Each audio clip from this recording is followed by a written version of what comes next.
Virgin Mary and so be God. But they're the idols. And this is supposed to be Michael, the guardian angel. Or it's not even Michael. You know that, right? And look, Santeria, all the witchcraft. And this is the stuff I have, the Caldero. This is the Caldero. And this is remember remember the tabernacle, right? When people met Jesus, they had to meet Jesus. This is the tabernacle of the devil. This is the tabernacle of the devil.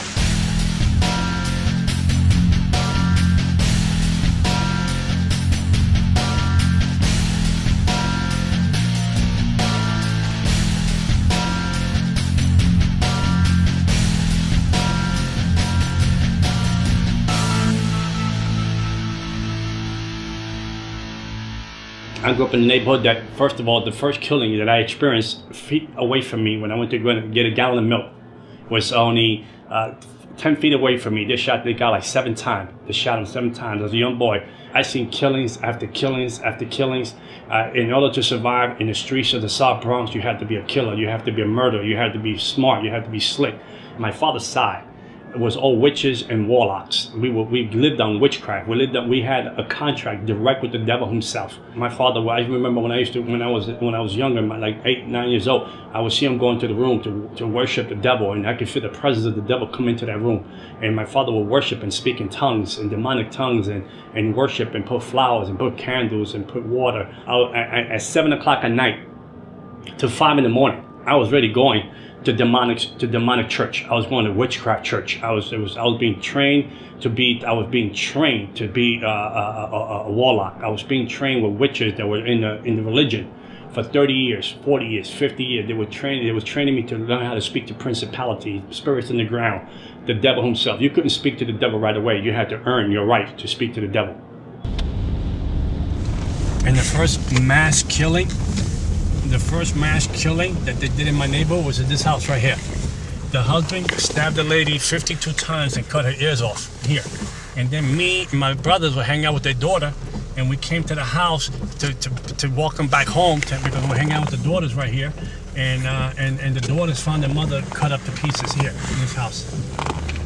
I was in a schoolyard playing with some friends in the schoolyard, and the pastor came, and they had this band came in, and they started singing songs, and people started to gather in the schoolyard, and it was an amazing atmosphere, amazing joy in that schoolyard. And I came from a broken home. This pastor is up on stage, and he's talking about some Bible story and some Bible book, and he's talking about how God loves everybody and all this other stuff. And for the first time, I'm getting kind of captivated. Wow, maybe God does love me. Maybe God wants me. Maybe God wants my family. Maybe God wants to touch me and my family. Maybe he wants to change my family around. And I said, well, I can get some of that. I'm going to get some of that because it's coming my way. And this is the first time ever I felt an incredible love that was undescribable. This pastor's coming off the stage and praying for people and touching people. So I said, now it's my turn. Now he's going to touch me. Now Jesus is going to accept me. Jesus is going to show me what love is about. And this pastor passed me by. Never touched me.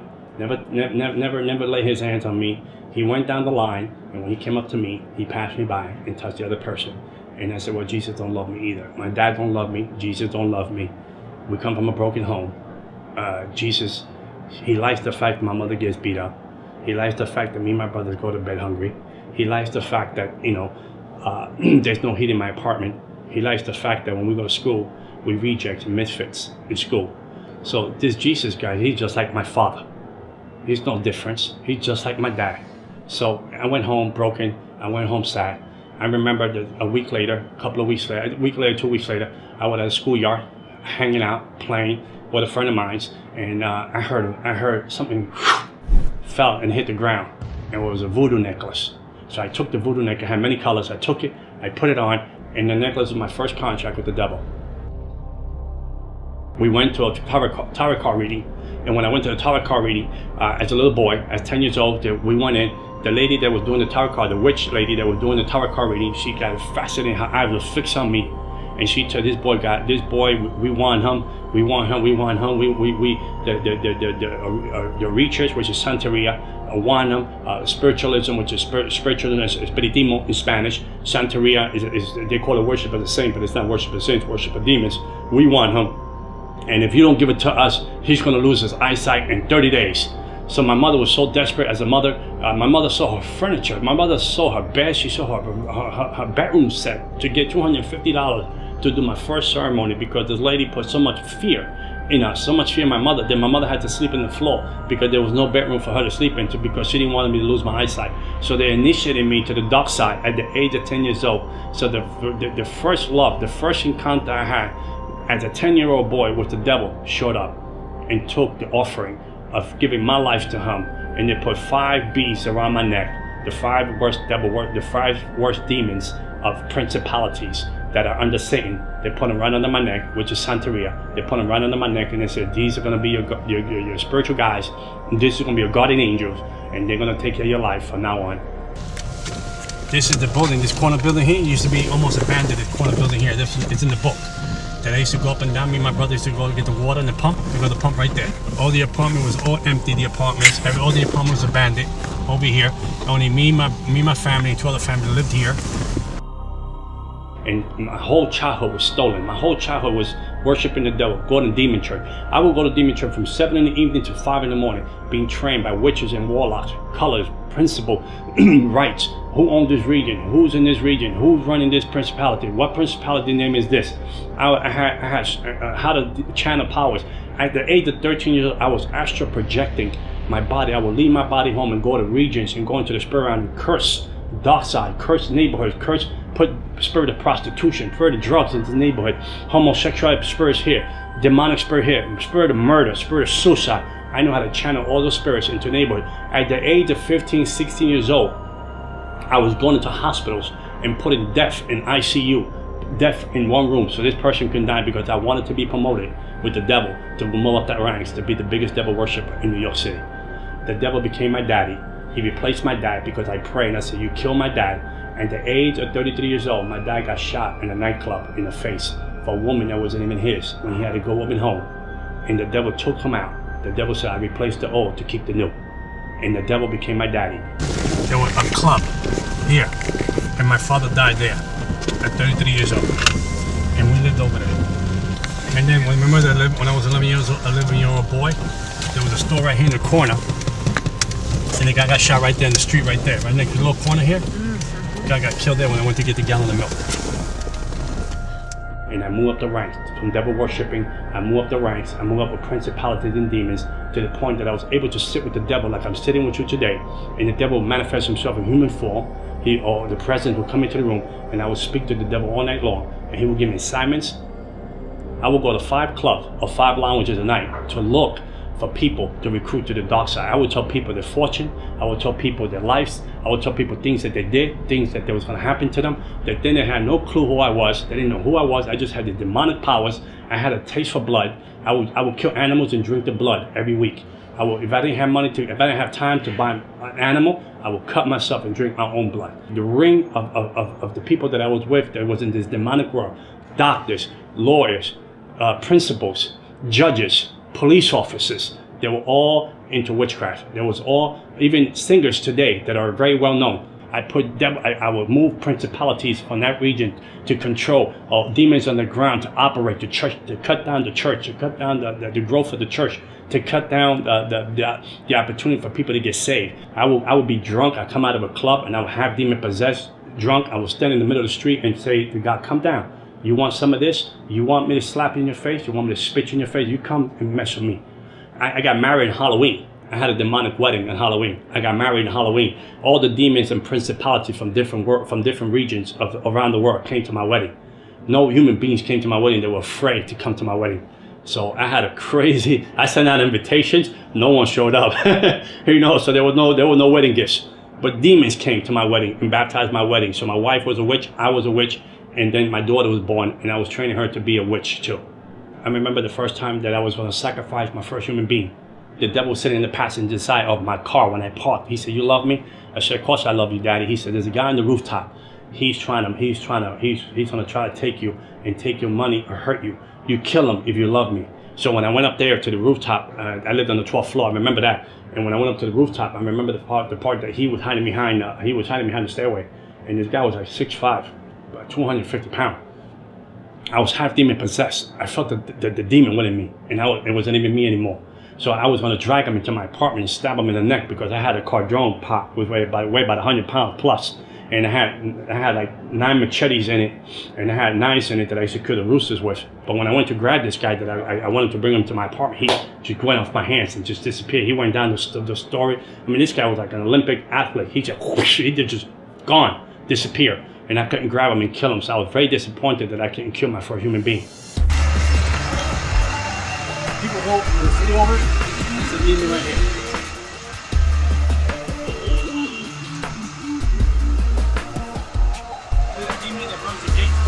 This is the one I was telling you about that is in my book. It's right here. Little demon. Here's another one. This is the demon that runs Haiti.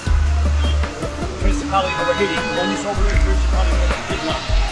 And look at this. Trap the people. The truth. Isn't that funny? The truth will set you free. Ain't this a joke? They put it up there so people can think that they're part of this. What is this place? This is the Botanica. This is a place that everyone in the Bronx come here to buy the ingredients to do witchcraft and hurt people and kill people. This is the place. We can go inside. Come on, let's see if we can find something. If I tell you I was going to kill you in 30 days, you prepare your funeral. You was going to die in 30 days. If you, I don't care who you were, I don't care who you knew, I don't care what you call yourself. If you were Catholic and you say you were Christian and you say you were a believer, I was going to kill you unless you had a real relationship with Jesus Christ. And the lady that lived downstairs, she came up and she told me, my husband is cheating. I want you to kill the woman that she's cheating with. Put a witchcraft spell on her and kill her. How much you charge me? I said, well, come back. I'm going to speak to the devil, my daddy, and I'll let you know. Come back in a couple of days. So the lady came back. The devil told me what to buy. He said, buy a coffin box, buy 21 black candles, buy an image of the lady, put her in the box, you know, to do the witchcraft, to kill this lady. So we were going to do her for 21 days. She was going to die. After 21 days, we were going to do her funeral. So when the lady came to me, I said, I'm going to charge you $10,000. I told her to kill the lady. She said, sure. She said, I tell you what, I know you. You've been good to me. I go to your house parties. Give me $7,000. I'll give you 30% off. I said, I'll kill her. I'll give me 30%. I'd take 30% off the 10. Give me 7,000. So when the lady was going to leave my house, she said, by the way, she's a Christian. She said, the lady's a Christian. I said, I'll kill her for free. I said, I don't need the money. I said, I'm going to kill her for free. I'm going to teach these Christians a lesson that they're going to learn. I'll kill her for free. I told her, I don't want your money. I'll kill her for free. So I did the voodoo thing. I did the witchcraft thing. And 21 days went by. The lady didn't die. A month went by. The lady didn't die. And I was like, wow, you know, what's going on? I mean, my reputation's online. So I called the devil, I called the demons that was signed. I increased the witchcraft. I increased the witchcraft. I doubled the witchcraft on it so she can die like overnight. Nothing was going on. Nothing was going on. I was home at night and the devil shows up. And I feel the presence of the devil comes into my house. And then the devil told me, we have to abort the plan of the lady that you want to kill. And I said, why would we want to abort the plan? My reputation on the line. I'm a witch. I'm a warlock. If I don't kill the lady, they're going to think that I don't have any powers. The devil said, you don't understand. The God that she serves said, don't leave her alone. Don't touch her. And I said, who's this God? She said, the God that she serves. So I was so angry. I said, no, but let's get one more week. Let's kill her. And he said, no, the God that she serves said, leave her alone. From the witchcraft that I did to the lady, she should have been dead in less than 21 days. How you doing, man? Let's go grab him when I see it. This is Jezebel. This is Jezebel in religion. This is how it works. See, these statues here, this here don't mean nothing. But it's the demon behind it. So in order for me to identify to this has to be created because I can't identify to a spirit. I can't identify just because the spirit, we don't have nothing in common. I'm humanity. A spirit is immortality. A spirit is a spirit of demon. I can't relate to it. So in order for me to relate to it, he has to put this guy in the middle so I can relate to it because he's human form. He looks like a human being. There's a story behind this guy, so now I can relate to him. So the demon operates to him. You understand? Same thing with these guys here. And then they give themselves names and days and birthdays. Because they said these are how the American Indians get caught up with demonic forces and they get caught up into the occult. These are the entrapment of the Native American Indians. But those are statues that the people that use to camouflage the demonic ways and demonic religion. There's nothing here that is holy. There's nothing here. The only thing that's holy here is us standing here. What happens in this place? Like this place here in the back, they do witchcraft, they do voodoo, they do witch spells in the back, they do cleansing in the back. Over here, all these demons, they want you to buy these statues so you can take a demon home. They select the prayers. So they make you believe that you're praying to God. Look, see, I used to use this book for selected prayers. They make you think that you're praying to God, but these prayers are not God. They're not godly prayers. There's nothing in the Bible. They say nothing about the Bible. The crucifixion. We had a book in New York, in America. I was the third person to get this book that has symbols of the book, of different demons, of different principalities, of different way of killing people through witchcraft. And this book was so, no one had a copy of this book. You couldn't have a copy of this book unless the devil signed off on it. And I was the third person that received that book. And I would take symbols from that book and do witchcraft to people and put people in make people lose their mind. I put witchcraft on people, make people get diseases out of nowhere. I put witchcraft on people, make people get leprosy. I put witchcraft on people, make people get cancer. I mean, I did witchcraft to people. I gave people miscarriages. I gave people abortions. I put people in hospital for surgeries that didn't even have to go surgeries. I did witchcraft so people can lose their minds. I put spirits of bipolar, schizophrenia. I put spirits of disease on people. I put suicide spirits on people. I'd be up all night long praying and talking to the devil. When Christians can't even go to church for 1 hour. When Christians can't even pray for 1 hour. The spirit realm is more real than the natural realm. And we fail to see that. And whatever is not covered with Jesus Christ is an easy target to bring down. Like the atheists, I can kill them easily. They were easy to kill. The Jehovah's Witnesses were easy to destroy. Moment later, it was easy to destroy. The people that will walk around and say we don't believe in the devil, they were easy to destroy because they will not seek any spiritual help. I remember the time that Nicky Cruz group came into my neighborhood, and it's called Truce. They would come and do drive-bys in my neighborhood. They would do like worship, and then they would preach a word and go to another corner and do the same thing. And I came after this group to try to bring them down. This group, and they were young kids. They were like 18, 17, 16, 20. I mean, so I said, how dare they play this junk, this filthy music in my neighborhood? Today we call worship. This filthy music in my neighborhood. I'm going to go after them. I'm going to destroy these kids. So when I went up to where they were at, there was a wall of fire around them. I couldn't penetrate and touch them. And there was something pushing me back. Every time I tried to throw demonic forces again, there was something that would just push me back. And I was able to touch these kids. And I said, there was something here. It's not right. Something is not falling into place. So I walked away and I left them alone. I didn't want to deal with them. I said, okay, they won this first round. So there's obviously spirits here watching us. Watching us. Yeah, of course they're watching us. Yeah, and so we're all protected. We're protected. Yeah, we're under the blood, brother. Ain't nothing like the blood of Jesus. Okay. Man, we're all protected, but there's nothing that can touch us because Job said, "What we got a hedge of protection around us, and we can walk into this place and we can chase demons out of here. We can curse this place to the ground in Jesus' name, and there's nothing that the devil can do." I mean, I had so much money. Beautiful cars, beautiful woman. I had it all. I lived in a world that people, my neighborhood, they were terrified who I was. They said, if you mess with that guy, your family will die. If you mess with that guy, he don't need a gun. He'll kill your family in his sleep. My daddy was awesome. My daddy was, he gave me powers beyond I could imagine. He gave me powers that people had fear me. The police had fear me. The securities in my neighborhood had fear me. People that knew that I was the devil's, they would call me the devil's son. I brought Christians to their knees, not to prayer, because they had no power. It wasn't because your God wasn't all powerful. Don't get me wrong. Because your God was all powerful. The vessel was weak. The vessel had no prayer life. The prayer had no fasting life, and they had no relationship with God. There was a form of godliness in the person, but no power. The person was weak. The person had nothing going. He had a Bible. He had the right suit on. She had the right dress on, but there was no connection with Jesus Christ, because you was out of his will, you was out of his promises, and you was out of his divine purpose. And I had you, I own you, I had you as a slave. I broke you, I put witchcraft on you. I kept doing that to Christian after Christian after Christian, after families, after churches. I chased everything down that represented the cross of Jesus Christ.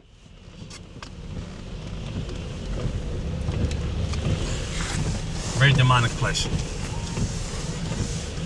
So that place has an effect on the whole neighborhood, you were saying? Oh yeah, of course. Oh, that just had this whole region on lockdown. That's the devil's throne. We just went into the devil's throne. That throne been there since the 80s.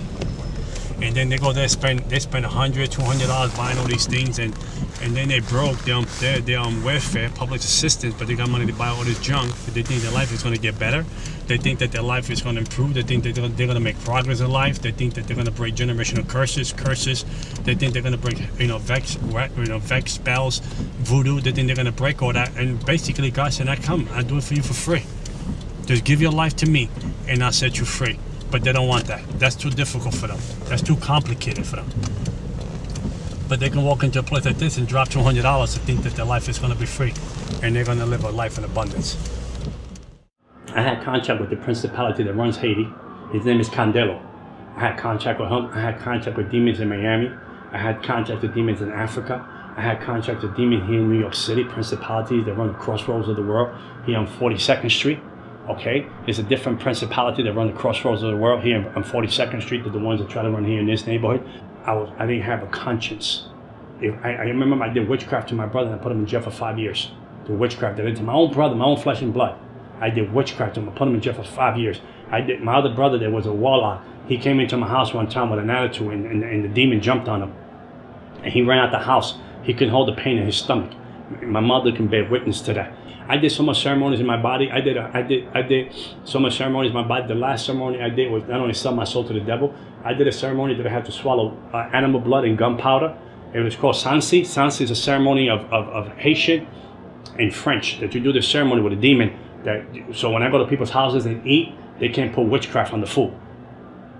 I did that kind. I did all the ceremonies you can do. I knew I would go to demon church. And every year, we will have a meeting, a secret meeting. All the high witches and warlock will have this meeting to find out what principality we were going to usher out and bring in to run the region. We were more organized than the church itself. The kingdom of darkness was more organized than the Church of Jesus Christ. We knew how to do ceremonies. We knew how to do things before the year was over to prepare ourselves for the next year. When Christians couldn't go to church and pray for 1 hour. When Christians couldn't go to church and have a consistent relationship with God.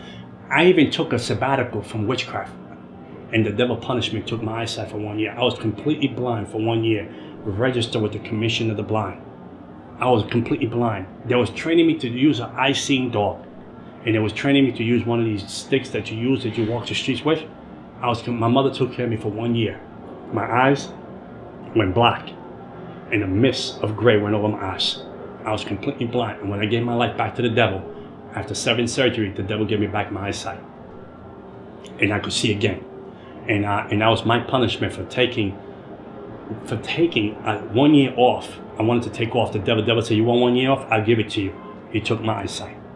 And that's the world I lived in. If you mess with the devil, he'll kill you, he'll kill your family.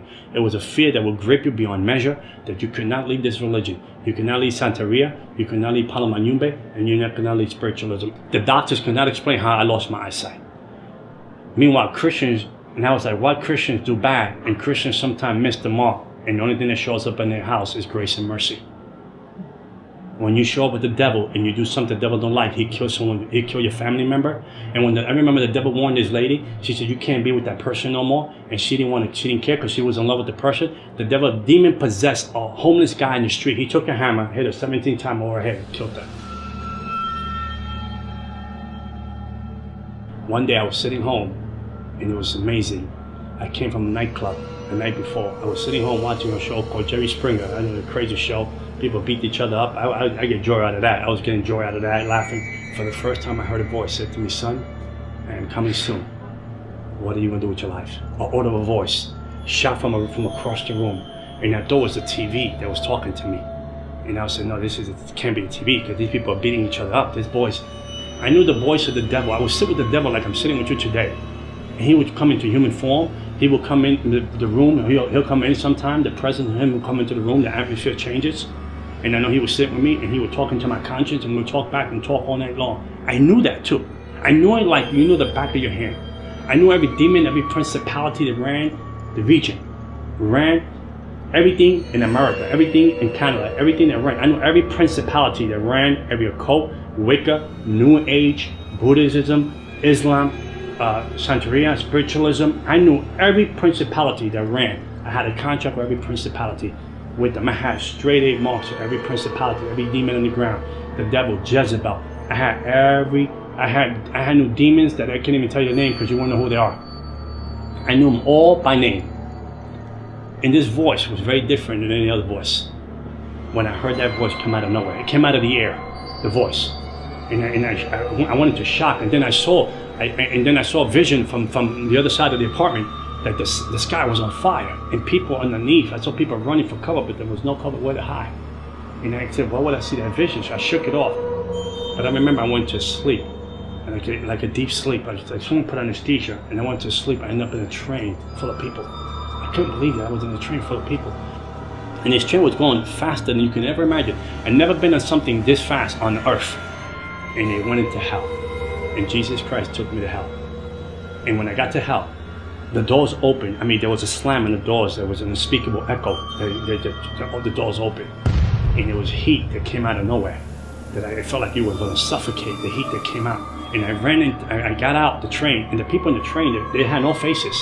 But you could see the fear on the people on the train. You could feel the fear, the impact of the fear that they were going to a place that they were never going to return. And the place was packed. And then I tried, I said, I can't die here. I said, I can't die. This is not for me. I wasn't born to be in this place. I was saying this to myself. I was not born to be here. So I tried to find like a tunnel in hell. And I was walking to the tunnel. I was trying to run to the tunnels in hell, try to find a door, maybe a window, maybe there was a gap somewhere that I can come out and come back to reality. But there was no gap.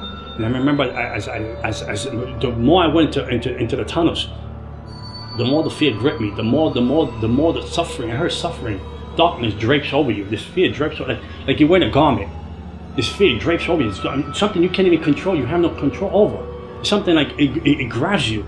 That it don't even let you go. I couldn't see the hand in front of my face, but I hear the wailing. I hear wailing. Like, you ever hear like a kid wail and an animal wail at the same time? Like, it's like that kind of wailing. It's indescribable. And it was a heat and a smell that was like if you was like in the sewers of the gutters of New York City. But crazier than that. And then as I came to a part of the tunnel, the devil showed up. He said, I was your daddy. He spoke to me in the amount of time. I was your daddy. I gave you everything you needed. I took care of you.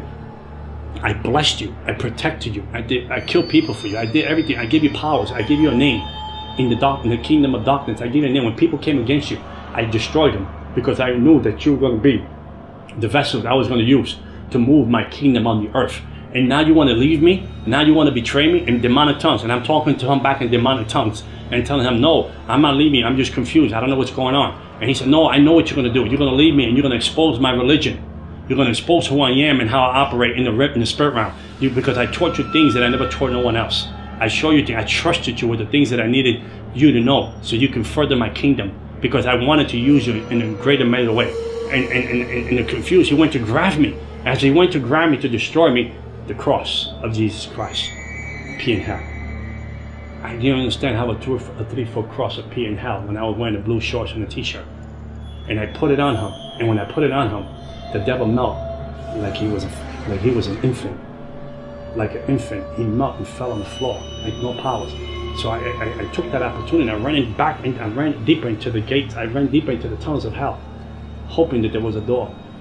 My hope was it was a hope and a hope at all. There was no place to say, I'm coming out of here. This is it. This is the end. I had a fear that gripped me that I was indescribable. I never felt a fear like that. I never felt a despair. It was the opposite of what heaven is.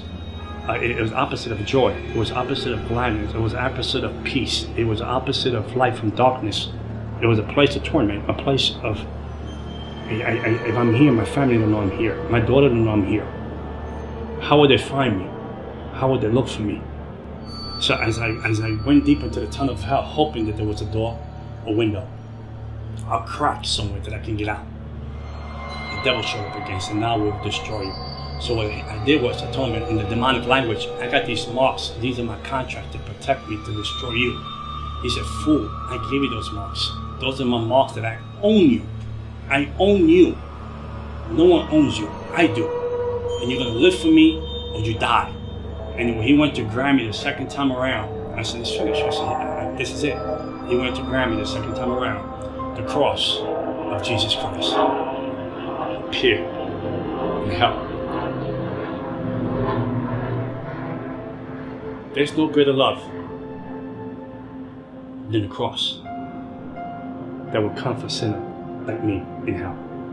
So when David said, if I make my bed in hell, he knows I'm there. Grace and mercy showed up in hell. Grace and mercy knew my address. Grace and mercy have a plan for my life. To my unspeakable, demonic, selfish ways, arrogant, self-centered ways in hell, when I was done for the count, Jesus Christ loved the misfit. And he said, I have a plan for you. I loved you beyond you can ever imagine. And he showed up in hell. And when I woke up, then my spirit came back into my body. I woke up and I bent my knee to Jesus Christ. I had $100,000 witchcraft stuff in my house. I threw witchcraft away. I threw religion away. I threw everything that had to do with darkness away. The people from Haiti, the people from Cuba, the people from Miami and New York said we have to kill him because he knows too much. We have to destroy him. We have to kill him because he knows too much. He's not one of us anymore. And they came for the kill. They did their best. They came for the kill. I would sleep during the day. To stay at night when the demons show up and tormented me for 30 days. They tormented me for 30 days. They would grab me by my throat, pick me off my bed. The room would go cold. I would lay in my bed. I felt another person lay next to me, ice cold, another person. I would look like this and I can feel the presence of that. It was the devil himself right in my bed. For 30 days, on and off, tormenting, torture, trying to steal my mind, trying to rip my soul out of my body, trying to rip my spirit out of my body. I would tremble at night, like never trembled before, for 30 days, and I would cry out. I didn't know how to pray. I said, Jesus, Jesus, Jesus. Didn't know how to pray. I said, maybe I pray like my sister prays. I heard her in church, she prayed this way. I heard that person pray this way. I would bring all these prayers together to try to put them together like a puzzle, to try to fight for my life. And one day I was in church worshiping, and I would ask the Lord, why you letting people, why you let this happen to me? And one day I heard the voice of God again. He said, I wanted to see how much you love me. And he said, I wanted to see how much you trust me. And ever again, I was tormented by the devil. And I became an evangelist for Jesus Christ. 14 years serving the Lord, and I will never trade it for nothing in the world. And I know that somewhere in Hallelujah Boulevard, there is a mansion for John Ramirez. And one day it says, welcome home, well done, faithful servant. And I tell you, there's nothing. And I'm not talking about Christianity. I'm talking about relationship with Jesus Christ. He is my Lord and Savior. He is my beginning and end. No weapon formed against me will ever prosper. I died when Jesus said I go home. Not because of a witch, not because of a person, not because of heck, voodoo, vex, incantation, none of that can separate me from the love of God. $100,000 of witchcraft, selling my soul, marks here, marks here, marks here. But the biggest mark is here, is the love that I have for the cross. And nothing like the cross of Jesus Christ. And I tell you this, and I end with this. I was cursed, I became blessed, because the one that was blessed became cursed for me. And I switched daddies. And my daddy sits in the universe. And he loved me beyond I could imagine. And that love now I can give to my daughter. And my daughter today, she's a born-again Christian, graduate from college, psychology major. And I know that God's going to use her in a greater way. Because the baton that I have, I will pass to her, the right baton this time. And I know she'll do a greater exploit than her daddy. And before I leave the earth, people will know that John Ramirez was here because he served Almighty God. Amen.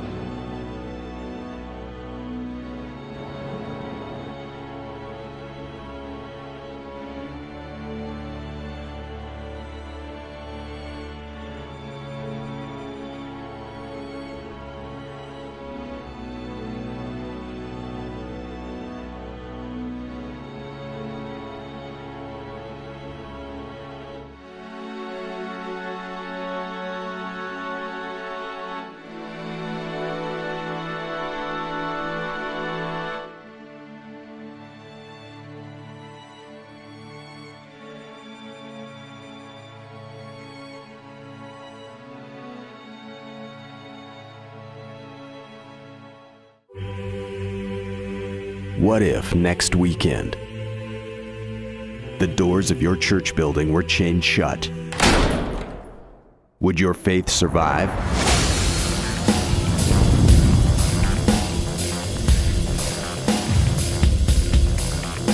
Has Sunday morning church attendance replaced a vibrant, living relationship with Jesus Christ?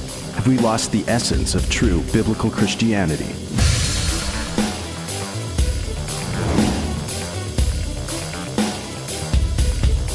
We've traveled the world filming testimonies of ordinary Christians seeing signs, wonders, and miracles as they take the gospel of Jesus Christ to the lost. Ex-radical Muslims are planting churches, miraculous healings are testifying to the gospel, and unbelievable God stories are emerging from around the globe.